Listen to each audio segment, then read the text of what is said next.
To increase and decrease by a percentage, we need to be confident in working out multipliers.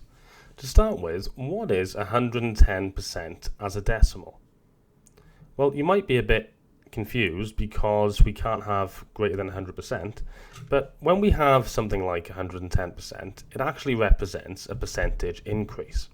110% as a decimal is going to be 110 divided by 100, which is 1.1 or 1.10. To increase or decrease by a percentage with a calculator, we work out the decimal multiplier and then multiply by the original. For example, if I want to find the decimal multiplier when I increase by 30%, we work out 100%, which is what we start with, plus 30%, which is going to be 130%, which we then change into a decimal by dividing by 100, giving us 1.3.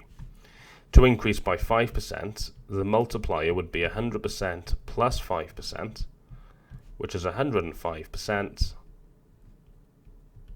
which is going to be 1.05.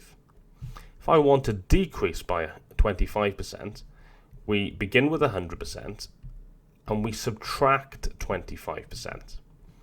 This will leave us with 75%, and the decimal multiplier will be 0.75.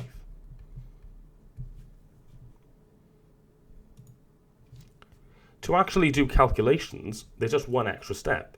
As before, we need to multiply by the multiplier. If I want to increase 20 by 30%, the first thing I'm going to do is work out my decimal multiplier. So that's 100% plus 30%, which is 130%, which is a decimal as 1.3. That's our multiplier. And we multiply this by 20.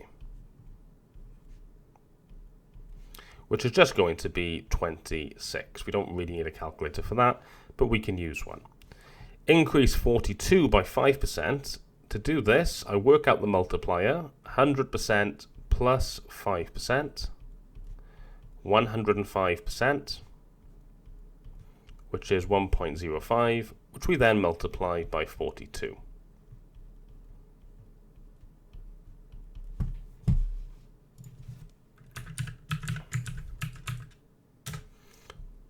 Gives us an answer of 44.1.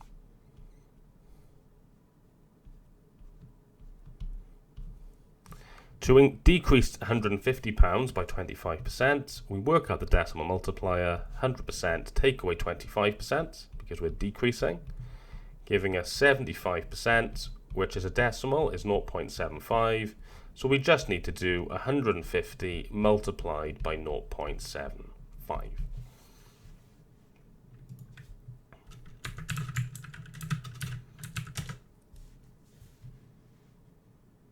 Which gives us 112.5, and because this is money, we wanted the two decimal places, giving us an answer of £112.50. Here are some practice questions for you to try. Pause the video now and have a go at them, and when you're ready for the answers, press play. Here are the answers.